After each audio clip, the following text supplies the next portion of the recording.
Effort means output. More effort means more output. Then I think the plunge is easier. The seal is easier to break. So that's something I think people can mentally prepare themselves for before they jump into it. And it is not dangerous. Start with books. Start with a couple of items from Target or whatever it is, right?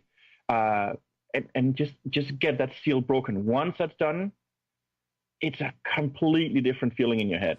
Hello and welcome to the Wholesale Made Easy podcast, where we believe selling on Amazon shouldn't be hard, and we're going to prove it. My name is Dylan Carter, and I'm one of the co-founders at VinDrive, a tool that helps Amazon wholesale sellers streamline their businesses, stay organized, and land more profitable accounts. I'm sitting down with other successful wholesale sellers, and together we're sharing lessons learned and what it really takes to succeed with wholesale. Today's guest is Niki Techen. He's an Aura user, and I recently met him while doing an onboarding session. Now, Niki's originally from Denmark, but he's lived in Canada since 2007. He's worked in corporate jobs in both Denmark and Canada, and he's spent a number of years in B2B sales management positions, which highly correlate to succeeding as a wholesale Amazon seller. Now, Niki's learned how to utilize the power of relationships to increase sales. He's hired, trained, and grew sales teams, and in the same period grew sales numbers for the company he previously worked for 500%. During a time when competition was fierce. His position with the company was terminated in December 2017, and he was given the option to either stay in a different position or leave the company. Now, while Niki wanted to stay with the company, Niki saw a greater opportunity in his own e-commerce venture and went full-time with his Amazon e-commerce business. So you only sell in the Canadian market, right? Or do you sell in the US market as well? I'm selling a little bit in the US, but it's been pretty much all books. One of my suppliers does have some products that might work well in the US market, but right now I'm almost exclusively Canadian. Gotcha. And how long have you been selling on Amazon? Since February 2017. Okay, gotcha. So you got that first year out, going into year two kind of thing. In terms of hurdles, and I know the biggest hurdles that I hear from users when they're coming on board. And this is mainly when they're in the Canadian market, but they're trying to sell exclusively in the US market, which I hear is a complete pain in the butt. What were some of your biggest hurdles just in general selling on Amazon? So Amazon in Canada or Amazon US? Canada. Okay. So I didn't find that there were too many hurdles. Back when I signed up, I actually signed up with a buddy of mine. Amazon was pretty easy to sign up with. They didn't have the strict sign-up rules. They didn't disconnect or sort of shut down people for no reason and so on. So it was pretty simple. It was more the mind gap that going from having kind of everything provided for me in terms of having a job to more of a unsure way of making money. It was the whole thing about getting the money to work for you. So we started with books, which was a good thing because it's very inexpensive to get started with. And I mean, if a book doesn't sell, it's not a big deal. It's a $2-3 book. Whereas if you start doing arbitrage and you're buying $10, $30 items, and all of a sudden Amazon jumps on the listing, now you have to liquidate and so on.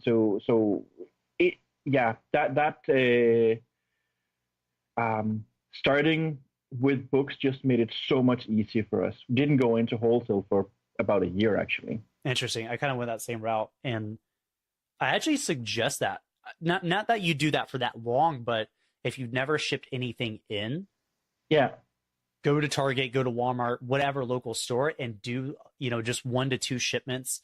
That way you can figure out how to do things, and the risk is so low. And once you know how to create a shipment, all the requirements, the rules, then kind of go wholesale, because now it's easier. I'd rather make a mistake with 10 random items than hundreds of SKUs. You know what I mean? That gets a little hairy real quick. You're like, that's a lot of money that just got tied up because I did a shipment wrong. So yeah, I suggest going that route. And to your point about the mental gap, it's really weird, and I don't know how to explain it fully other than the way you kind of explained it, which is when you have a job and you're used to that, you understand the flow of the money, right? Like I show up, you pay me. That's pretty straightforward. But when you're having to consistently go and make that part happen, it's like, what do I do every day? Like at a job, they're like, okay, you get here at 8, you leave at 5, here's your lunch, here's what you do, here's how to do it. But when you're a business owner, it's like that you don't have SOPs, you don't have processes or systems, you got to make them. So you're like, what do I do now? What do I do first? Like, how does this happen? Was that uncomfortable for you? Not really, and I think I know why. Like for me, it was just basically breaking the seal. Just gotta get the first shipment in and so on, and then we're good to go. There are kind of two types of people out there. They're the ones that are working on like a bonus plan, like salespeople or like working towards KPIs. The more they work, the better they work, and so on. They get more money, right? And then there's the other group of people that I'm going to work 40 hours and I get paid this much. If I work really hard in those 40 hours, I get paid the same. If I don't work at all, I still get paid the same, right? So if you come from a background where at the very least you have the mentality that effort means output, more effort means more output, then I think the plunge is easier. The seal is easier to break. So that's something I think people can mentally prepare themselves for before they jump into it. And it is not dangerous. Start with books, start with a couple of items from Target or whatever it is, right? And just get that seal broken. Once that's done, it's a completely different feeling in your head. Like that's where most of the issues are. It's just up there. Yeah, I couldn't agree more. It's definitely a mental game. Like I say it all the time, it's simple, not easy. It's pretty straightforward, really, right? When you break down wholesale, like wholesale to me is far simpler than resale arbitrage, and definitely more simple than private label, which I'm sure people would argue against that who actually know what they're doing with it. But, from my perspective, right, like I have no idea. But, wholesale is very straightforward, but it's like, and me and you were talking about this, when we first talked on the phone, and this is a sales game. And that's why it's hard for a lot of people, because a lot of people don't have a sales background when they get into this. And then they jump into what I call a skill set. And they're like, I'm not good at it. Yeah, and that's actually one of the things that I wanted to talk about, because like when you said, "Hey, do you want to be on this?" and I said, "You know what, I'd love that," because when I started, I didn't get right into wholesale. I waited so long. I was with a partner, and he and I just came from different backgrounds. When he left the company, it was just me. I'm like, you know what? Like I come from that business to business background. I'm going to utilize my sales skills, because what I figured was that after having read a bunch of these wholesale gurus, and I use the term loosely, a lot of these wholesale gurus, what they were doing, I'm like, they're just selling. They're really just selling a service. So I started kind of like writing down scripts and so on, and started utilizing my OA that I was doing, trying to figure out like who owns this brand, who's a distributor, and like map agreements, et cetera, et cetera, et cetera. And then I started reaching out. And the very first one, which is today my by far best account, was a company that on their website specifically said, we're not accepting any more Amazon accounts. I love seeing that. I know, I love seeing that too. So I reached out to them and said, you know what? I know that you're not accepting any new Amazon accounts, but here's a bunch of reasons why you need to accept me. And what I then learned was that they were just not accepting new Amazon accounts in the US. Canada was wide open. Oh, wow. So a couple of weeks later, I got a call or an email from the Canadian distributor, and we had a good conversation. And it was just, I was not talking as much about about me buying. I was talking like what you've been talking about in your blog and so on there, that offer a service. So I came prepared to that first phone call I had with him. I had a laundry list, I don't know how long, of all of the things that how their product was so underrepresented in Canada, and how they could do so much more, and so on and so forth. And then I did a couple of, well, by my standards now, test buys, because they were only a couple of $1,000, right, of product, and then I started selling. And every single time I add more and more of the SKUs. So this is not one where I go deep in one or two SKUs. These guys have a couple of hundred SKUs, and a lot of them don't sell very often, but they're very, very small. The fees, the storage, and so on are very small. And so I have like 200-300 SKUs from there. They love me today. Well, what's great is the way that you approach that is very much asking, and it's a sales thing. And I hate, like, let's go ahead and just get rid of the connotation of like sales as a negative thing, because I know that's the connotation in this world and it's not. So let's just get rid of that. So when I say sales, I mean it in a positive way. But you approached it and said, really, like, what do they want? Well, they want better representation in this market. They want more volume. They want a more valuable brand in this market. How can I help them get that? And by default, I will also receive value. And you focus less on, and this is very important in my opinion, less on, like you said, sales of, I'm going to buy X number of dollars. They don't really care about that, especially if it's the brand. It's like, yeah, but how are you going to help us other than just giving us money? Like, it's not enough, right?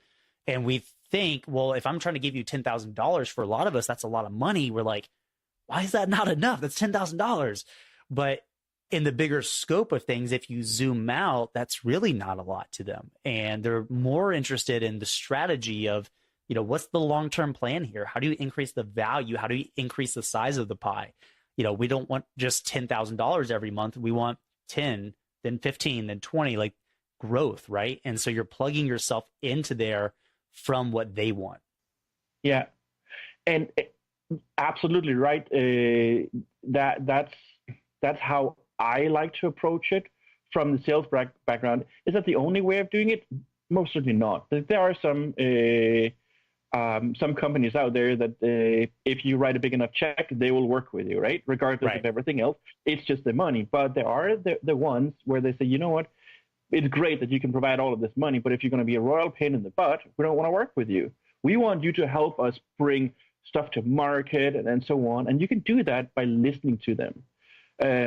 So that's so important, that part of the listening, and I'm going to get right back to this. But so after having dealt with these guys for, I think, 8 months, never met them because they're coming from across the country from me.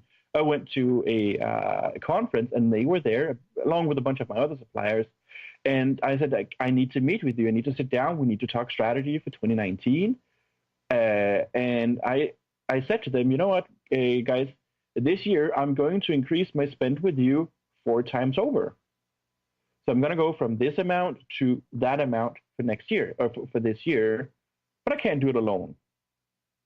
You guys are going to have to help me with that, because I can't drum up sales from absolutely nothing if the market is already sort of saturated.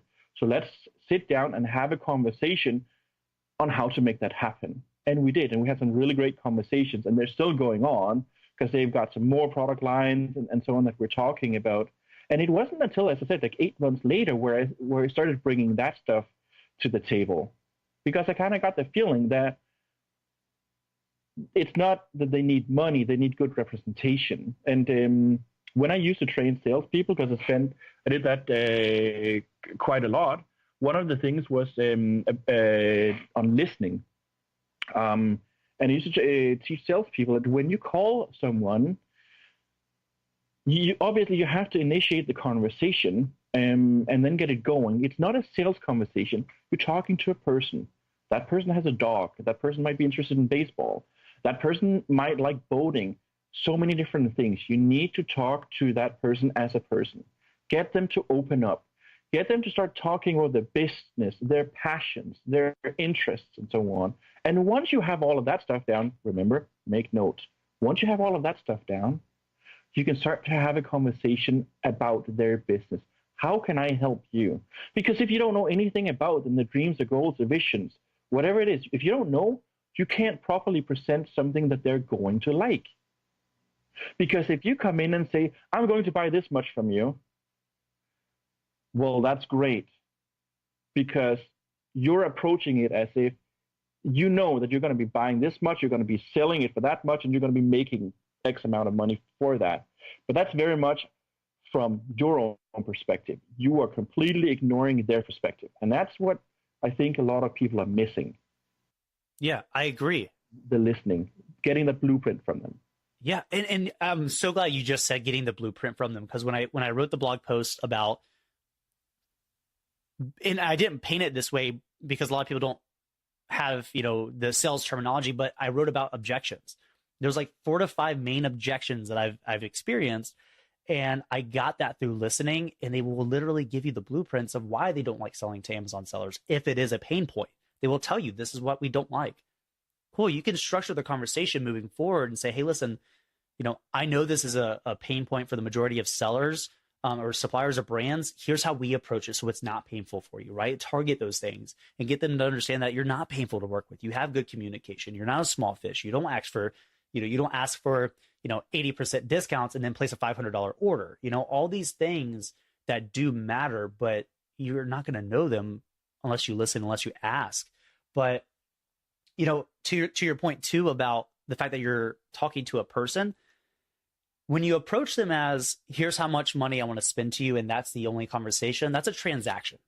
That's all that is. We're not in e-commerce, right? This is not a transaction. This is a business deal. And I think too many people approach it as a transaction, like you would buy something on Amazon. But when it's a deal, it's a relationship.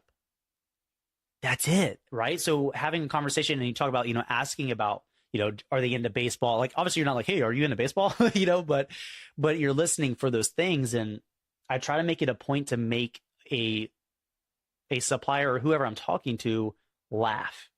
Even if I'm, being a little bit self-deprecating, I'm cool with it. Like, if I trip, I will exaggerate it and be like, I literally just walked around and just tripped on my face. I'm so sorry. I clearly need more coffee, but they're like, yeah. But I'm laughing, and they're like, they have the, same, reaction you do. And they're like, okay, this is a person. That's cool.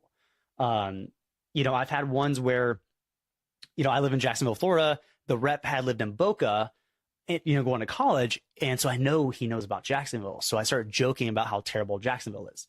Jacksonville's not terrible, but that's something for some reason we always joke about, like that it is terrible, but it's really not. I don't know why that's a thing, but he got it. And, we're laughing, we're joking about these different places. We haven't even talked business. We haven't even talked Amazon. He doesn't even know why I'm calling, right? But then we get to that point, and it's like, okay, cool. Obviously we would work good together. It's an enjoyable experience already. Now we can start talking business, right? And something that you bring up there is also like the words that you're using describe who you are. I had this conversation with a bunch of people, among others, my wife. Oh my God, does she ever not like it when I do that? But like, you know what? I really should be doing this, or I could be doing that, and so on. And I keep saying that, that defines who you are. That is very wishy-washy. Make sure that you use words that fit in that situation. I could be buying from you. I think I'm going to be selling this much, and so on. Like, it's all very wishy-washy. What I used to teach salespeople is like, you got to work on a script. You got to have that script fine-tuned to the point where it's just like the best script ever written. Mm-hmm. And the best/worst part of it is that you need to know this script so much so that it doesn't sound like a script. Yeah. And that's hard for a lot of people too. I know it was for me. But they don't understand the value of that script, because when they do that, they have you don't read the script word for word. It is more of a conversation path. So if we talk about this, then I can bring the conversation over here. If we talk about that, I can bring it over here. So you're always in control of the conversation. You always kind of know where it's going. If it's going in a direction that you don't like it, where you don't have the answers, you can always try and bring it back. And you have the answers, you have the numbers, you have like all of that stuff figured out in your script. Steve Jobs, arguably one of the best presenters of this century, when he did presentations for the new iPhone and iPad and whatever it is, they were so good. They were so good. There's other people out there that are really good too, but it was just so good. And he had practiced them to pieces. Like he knew every single thing that he was going to say, and he was so good at it. It sounded like he's just kind of winging it, but he really was. You're talking to a person.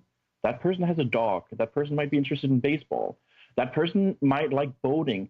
So many different things. You need to talk to that person as a person. Get them to open up. Get them to start talking about their business, their passions, their interests, and so on. And once you have all of that stuff down, remember, make notes. Once you have all of that stuff down, you can start to have a conversation about their business. How can I help you?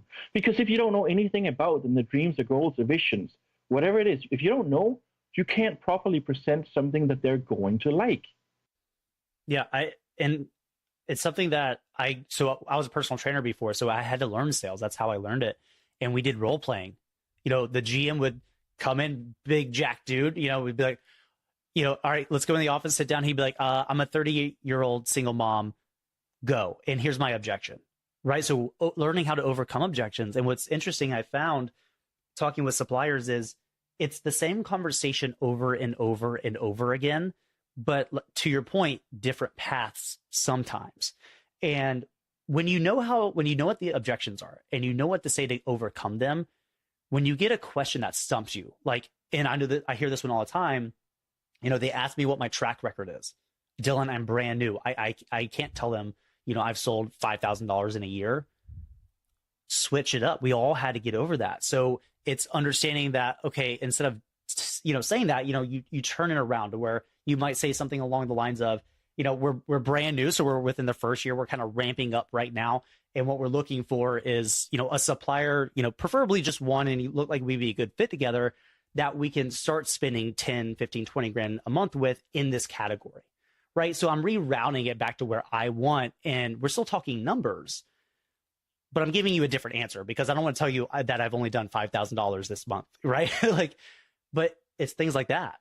Another way to approach it is if you have a relevant background. My background was actually in e-commerce sales and in online marketing and so on. So whenever I had that conversation, I certainly did not say, I just started out. I said, I've worked in e-commerce for the past 6-7 years. This is what I do. Like, just take it down that road.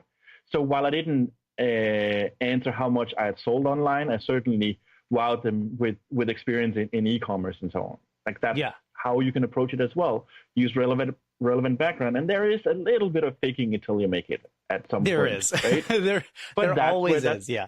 But that's where that script comes in. If the conversation goes down this rabbit hole, I'm gonna go over here, and I'm gonna talk in an area that I know well enough that almost no matter what they ask me over here, I can answer it. And it's going to come out to my benefit. And those conversations are never as hard as you think they are.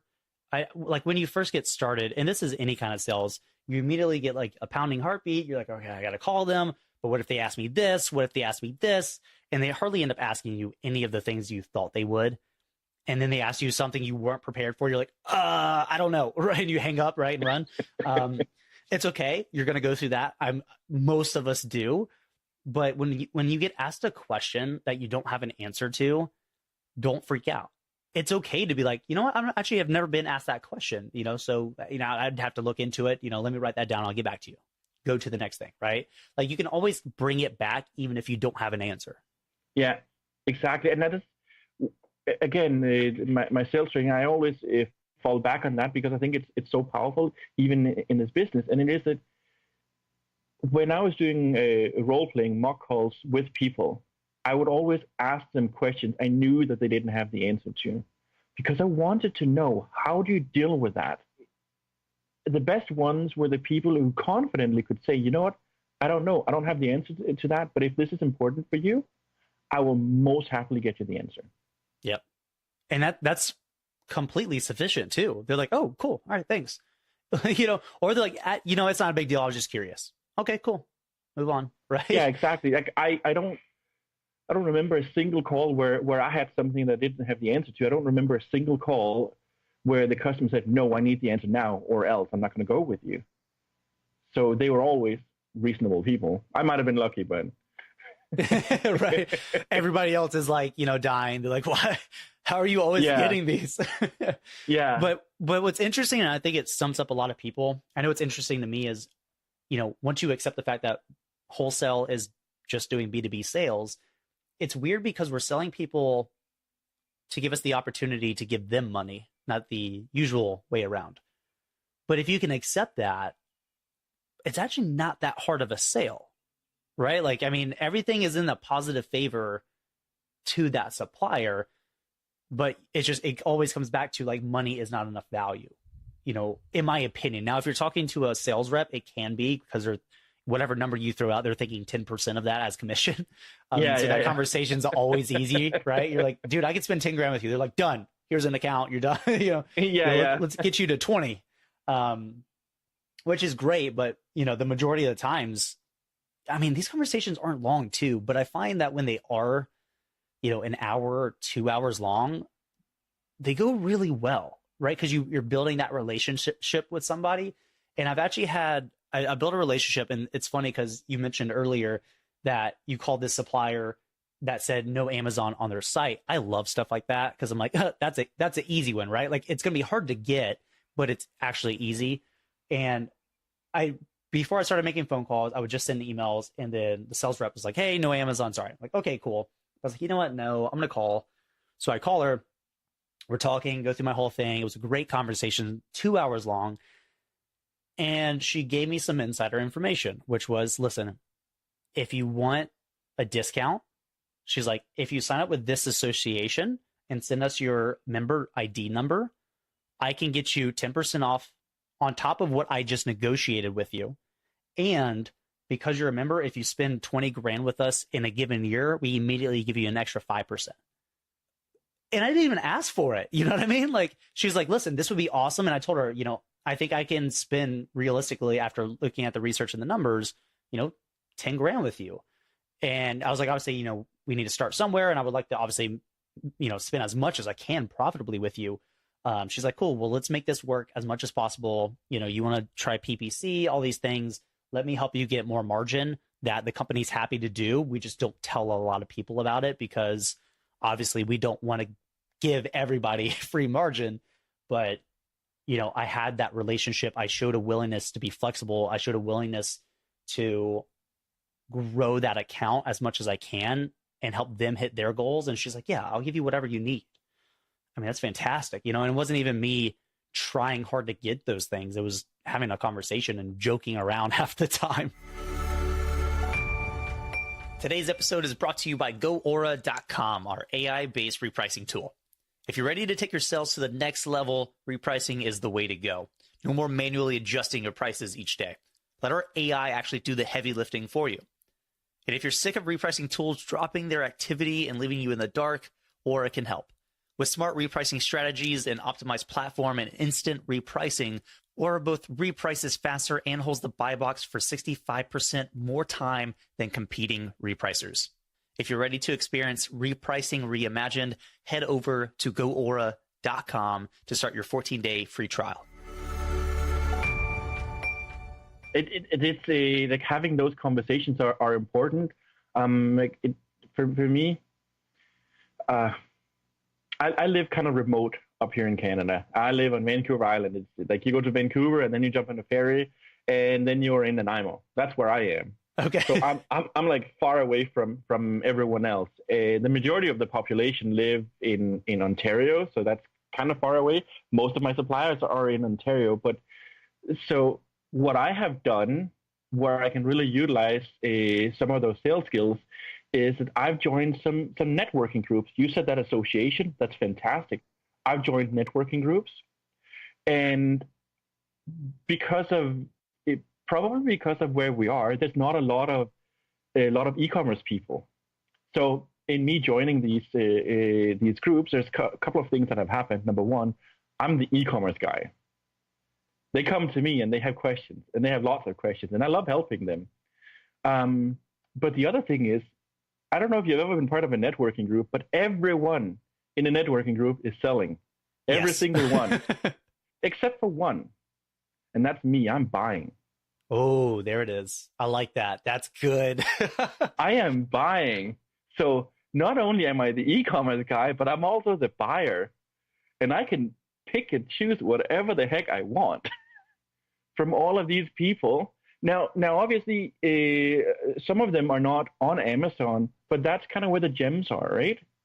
You can either go in what everyone else is selling, the hottest toy, but everyone else is selling it, and obviously you might be able to get 1,000 of them, but once those thousands are gone, um, there's not a lot more because they're well run dry. The supplier ran out, and so on, and you can probably never really build a good relationship with the brand owner.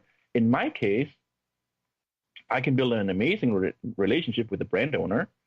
I can treat every one of these wholesale products as my own little mini private label, except I didn't have to do all of the research and so on developing the product, getting labels and so on. And if I say to them, you know what, if you do this, and that to the product, I think it's going to sell more because you know what sells on Amazon.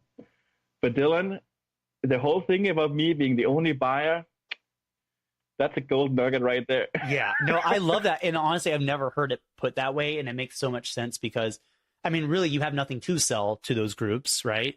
Unless they want to buy some of your inventory, which do that on Amazon anyways. But, Yeah. yeah, right. But it makes so much sense because you're positioning yourself to where you have brands essentially approaching you and saying, hey, I want to do this. I have no clue what I'm doing. Can you help me? You're like, absolutely. Here's what I need to make that work.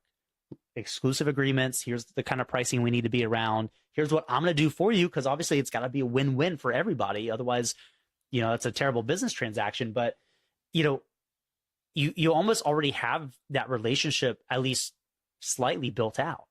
So they do trust you. They do want to work with you because they approach you anyways. Everybody's got different, unique, competitive advantages. And it doesn't have to be that you're in the thick of it in New York. You don't. I live in Jacksonville. There's nothing crazy cool about Jacksonville, Florida. Like, yeah, we got a beach. I don't even like the beach. I burn in like half an hour anyways. We were joking about that the other day, right? Like, I can't go longer than an hour, So I don't even want to do that. But, I mean, God, I love winter here though. But, there's no like startup world here. Like there kind of is, but not really. There's no community of it. That can be a competitive advantage. Like Jacksonville's still like a huge logistics hub. There's a bunch of brands here, right? So it's understanding what you do have at your disposal, whether that's even, somebody owns a big warehouse and you can use a corner of it for prepping. And they're like, yeah, dude, don't worry about it. Just, do your thing. Free prep, right? You don't have to pay for a warehouse now. Whatever it happens to be, use it. But something I want to tie back into that you mentioned earlier is meeting with that brand in person. Now, a lot of us don't want to get past sending emails, and I argue so heavily against it. There's only so much you can do in terms of building a relationship on email. And, a lot of us still are totally fine jumping on the phone frequently, right? And building that up. But have you ever considered actually meeting them in person, especially if it's a good brand and you want to scale with them?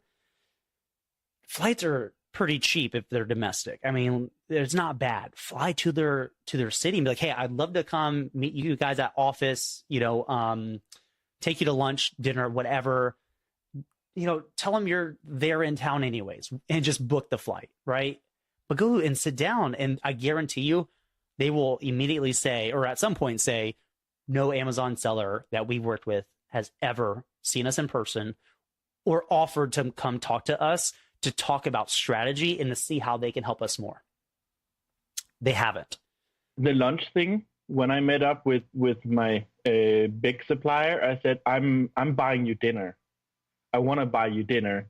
And you can have whatever the heck you want on the menu. I'm buying you dinner because you guys made a lot of money for me last year.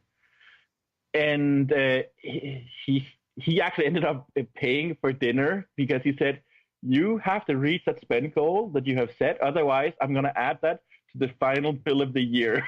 Oh, that's good. You're like, oh, right. But also there was some miscommunication with that supplier sometime last year. And it was around Black Friday or something like that. So what I ended up doing was I went on a gift basket website and ordered them like a $150 gift basket. I send it to them, wine, chocolate, all of those goodies there. How many have done that? They don't. Wrote a nice personalized note. I had the company obviously write it out for me, but I wrote it and said thank you. I know, like, this is awesome. You guys are fantastic and whatnot. I don't know how many people do that, but it cost me $100, $150, whatever it was. Obviously, I found a coupon because I can find coupons easily. But like, I ended up, I think I spent $130 somewhere in that realm on this gift basket, and both of my contacts within that company were so appreciative of that. It's not just a transaction. You're building a relationship. That relationship is going to do more and more things for you. This company is actually labeling, putting these fine little labels on each of their products, all 1,000 units that I ordered last week. They did it, and I spoke with him on the phone yesterday. He's like, why do we do this for you, Niki? Well, for one, you like me. Number two, you offer it. And I said, but you know what? I'm happy to pay for it. He said, no, I was just wondering why we do this, because we don't do it for any of the other accounts. So I'm What's like, different? Yeah. but that's because of the relationship. It's because of the dinner. That's because of the gift basket. It's because I have been a reason for them being successful last year. And I'm going to make that even more this year. And what's funny too is, in the world, or from viewing that from the lens of B2B sales, that's what you do, right? That's client success. That's follow up.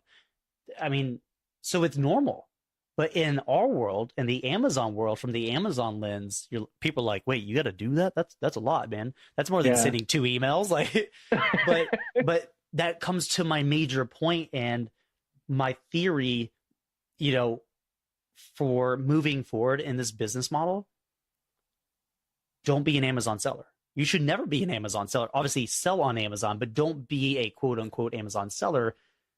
Be in the business of people. And when you view it, when you read books and you get outside of just Amazon information and content, you learn things. You're like, wow, and what's funny, it's not hard. Like you said, it costs you $130.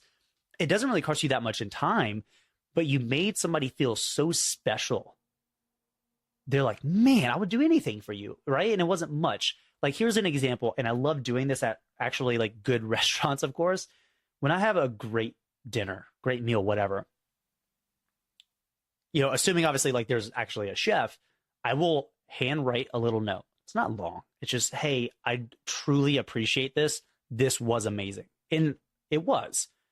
Say, hey, just take this to them and let them know I appreciate them. Every single time they come out, they're like, dude, nobody tells me thank you. And, but they're behind the counter, they're back in the kitchen the whole time. They never get to experience you experiencing their creation, but that's what they want. So when they get just a little note that just says, thank you, this was amazing, month is made. That applies to everything, a handwritten note, like sending a thank you email, easy. Nobody cares. A note, physical, I mean, it's incredible. And it's just, I wish more people would step back from what we do and understand that what we do is B2B sales and learn more about that world and apply it to this one, because it's fantastic.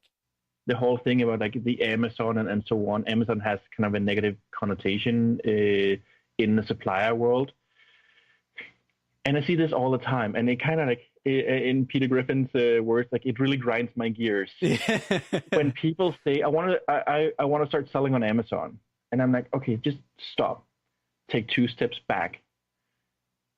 Great. You want to start working for yourself. That's fantastic. What do you want to do? Oh, you want to do e-commerce. Fantastic. How do you want to sell? There's a bunch of different e-commerce channels. Probably the easiest one is getting started on Amazon, but you're not going to be an Amazon seller. You're going to be in e-commerce. Start there. Run your own business. And it's just that whole thing when people say, I want to be an Amazon seller, that actually grinds my gears. Yeah, because it's the preconceived notion, it's the context, and what you and I know, because we've experienced it, is when people keep saying I'm an Amazon seller, they're doing themselves a disservice. They're making decisions from that context, not from I'm a business owner who happens to sell on Amazon because it's a great sales channel. Let's not confuse. Amazon is not a business model. Amazon has their business model. Amazon is a sales channel. That's all it is. You got to treat it as such, right? I mean, this is why people at some point go multi-channel. So are you now a Jet seller, a Walmart seller? Of course you're not. Now you're like, well, I sell on 2 or 3 sales channels. Right. You've always sold on a sales channel. Nothing has really changed. Yeah. You're doing the same thing. You're doing e-commerce. And what I said earlier in the conversation was that your wording, your vocabulary defines who you are, what you're going to be, and how people perceive you. And when they start by saying, I want to start an Amazon business, you're locking yourself down. And I'm honestly not going to take you seriously. If that's what you're going to do as a supplier, I won't take you seriously. Yeah, because you're telling me you're not serious. I mean, you're literally telling me that by the words you're using. And I heard this the other day. I cannot for the life of me remember where I heard it, but it was absolutely mind-blowing, and it makes so much sense.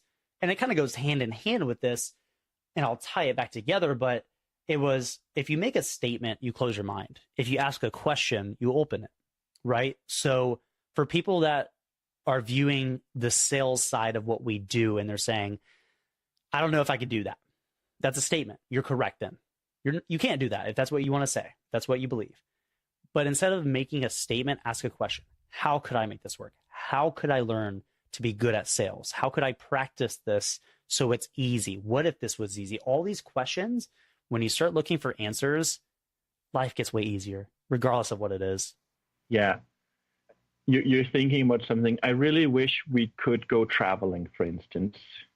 What a lot of people do is they stop. I really wish I could go traveling. So we have kind of like, imagine like a river. You're on one side of it. And on the other side is traveling. So you're on one side, you say, I really wish I could go traveling. And then people just sit down and enjoy the view. But what entrepreneurs do, not Amazon sellers, but e-commerce business owners, what they do is they start building a bridge. They figure out how to build that bridge to get over there.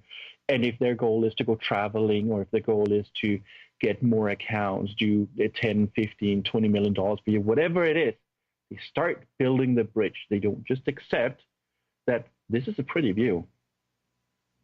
I'm going to sit here and wait. Right. Sitting on the sidelines. Yeah. And it might be a series of questions too, right? It might be, well, how would I get across this river? I should build a bridge. Well, how do you build a bridge? I don't know. Let's go figure that out. What do I need to build a bridge? I need wood. Okay, well, I have trees around me. Is that the same? Yeah, we do that, right? Like it's a succession of problem solving. That's all entrepreneurship really is, in my opinion. It's problem solution, problem solution, problem solution. And I don't think you ever stop solving problems in a business. You're never like, well, I'm done with all my problems. There's always the next thing. But if you keep asking the questions and you keep solving them, I mean, the sky's the limit, in my opinion. And don't get me wrong. I love the people that are like, wow, I would really like to do this. And then they sit down because I'm going to be like, excuse me, can you move? Because I'm going to build your bridge. Right. I'm going to build a bridge right here. And then it's going to cost you $20 to cross this bridge because I built this bridge. But yeah, I get it. Yeah, buy my course. I'll show you how to build a bridge. Right. It's so funny. Like, it's so interesting, the world that we're in, and it's got its own little quirks, if you will. But if you step back and you view it from a different lens, I think a more accurate lens, and you call it what it is, it's actually not that interesting. Not that it's not interesting, but like it's not that special, right? Like it's called merchant for a reason. Like you're buying things at one price and selling them for another price. Like there's nothing special about that. You know what I mean? Like there's really no difference between back in the day when you had to sell you would sail to India for silk, bring it back to England and sell it. Yeah. Same thing, just doesn't take as long, and you don't need a boat. You need a trailer to ship your inventory, Yeah. Like, but it's the same thing. And when you view it from that perspective, you're like, this is really pretty straightforward. It doesn't have to be that complicated. It doesn't. And just tying it back into some of the other stuff that we've talked about in this conversation is that it really isn't simple. That's why a lot of people are doing it. That's why when you come and say, hey, I'm an Amazon seller, people are going to shut you down because you don't have anything special to offer. Yep. You, my friend, are a dime a dozen if that's all you do. Yep. I couldn't agree more. Like, I mean, yeah, I mean, there's nothing to add on to that, you know. That's the good thing. That's right? why they're in the conversation to kind of like, just stop. You're right. Yeah, because I'm like, man, that's it. Done. Close up shop. Podcast is closed. It's fantastic, you know. So with that, let's kind of wrap up here. What's, you know, if you had to sum up your experiences, and if you had a friend come to you and said, you know, Niki, I want to take all this into action that you've said so far. I don't want to be a quote unquote Amazon seller. I want to be an e-commerce business owner. I want to do this right. And I understand this is sales. This is B2B. With all that context of this conversation, what would you urge them to do to make all this come together? So a couple of the things that we have talked about. Number one, get out of the notion that you're an Amazon seller. You're going to start an e-commerce business. Figure out what it is, what talents that you have. If it's business-to-business sales, great. If it's marketing, great. Heck, if you know industrial and scientific world really, really well, whatever it is, figure out what your specialty is and then focus on that. The business-to-business skills are still required. You're going to go out and you're going to reach out to suppliers that are in your field of interest, that are relevant to you. Sometimes it's a stroke of luck, and sometimes it's because you're hunting it down. Whatever works. And then focus on that. From my own experience, I did books, I did OA, I did RA, I did a little bit of wholesale, tried to do wholesale, and I was looking into private label as well. So that was 5 things, and I was one person. I failed at 5 things at one time. It was spectacular. So what I would say to people is that you are one person. Start giving that one thing that you want to do 120%. Because if you give, even if you work like overtime, even if you give 3 things 80% each, there is going to be that person that does 120%, and they're going to outperform you every day of the week. So focus on the one thing. There are booksellers making millions. There are private label sellers making millions. There are wholesalers making millions. I don't care. There's OA people making millions. I don't care what it is that you do. Just do that one thing and do it really, really well. I love it. I like it's all the things that I've been saying too. So I'm glad to get that confirmation for myself. Because same thing, I went through the same thing of like, model, I call it business model jumping, right? You struggle with one, you're like, man, but wholesale looks way easier. I'll go do that. Oh, wait, that's hard too. Okay, I'll do OA, But yeah, pick one thing, double down on it, commit at least a year to that business model, and do everything you can to make that happen. Niki, where do you want to send people if people want to reach out? I know you said you're in a lot of the Canadian Facebook FBA groups. How can people get in contact if they wanted to and just kind of like follow you? I know we're joking about we don't like the term guru and all that stuff. Well, if you search Niki Techen, that's NIKI-TECHEN, and find the guy from Not Trading, that's me. The other one is my old corporate profile. I don't respond to that one anymore. So I'm a friendly guy. You can find me there. Add me as a friend, and unless you start spamming me with SEO offers for Amazon, we can have many great conversations. And there's always going to be 2 of you who do that too. Awesome, Niki, man. Thank you so much. Before we leave, I have a huge ask. If you enjoyed this podcast and you got value from it, leave us a 5-star review on iTunes. The way we're able to have more impact on more sellers is by getting in front of them. We can do that by having more reviews and getting pushed to the top of iTunes podcasts. So leave us a review and let us know what you think of the podcast.